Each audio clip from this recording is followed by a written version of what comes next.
ठाणे शहरातील प्रभाग क्रमांक 19 मधील रायलादेवी तलावाची सध्याची दुरावस्था अत्यंत चिंताजनक बनली असून नागरिकांच्या सुरक्षेसह पर्यावरण संतुलनाचा प्रश्न गंभीर झालाय.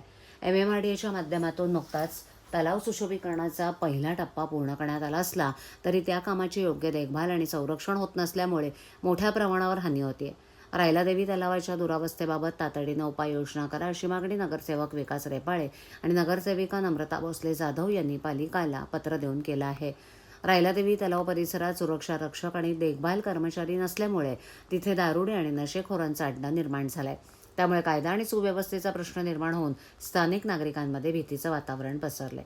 भविष्यात एखादी गंभीर घटना घडण्याची शक्यता नाकारता येत नाही. तसंच परिसरात स्वच्छतेचा अभाव, वाढता कचरा आणि कबुतरांना दिल्या जाणाऱ्या खाद्यामुळे निर्माण होणारी घाण आणि दुर्गंधी यामुळे तलावांचं सौंदर्य आणि पर्यावरणीय महत्त्व धोक्यात आल्याचं विकास रेपाळे यांनी निदर्शनास आणून दिलं. या पार्श्वभूमीवर ठाणे महापालिका आयुक्तांकडे पुढील मागण्या करण्यात आल्यात. तलाव परिसर तात्काळ सुरक्षा रक्षकांची नियुक्ती करावी, कायमस्वरूपी देखभाल कर्मचारी नेमावेत, नियमित पोलीस गस्त वाढवावी, मद्यपान आणि इतर गैरप्रकारांवर कठोर कारवाई करावी, कामाच्या संरक्षणासाठी विशेष यंत्रणा उभारावी, कबुतरांना खाद्य देण्यावर निर्बंध घालून तातडीनं कारवाई करावी.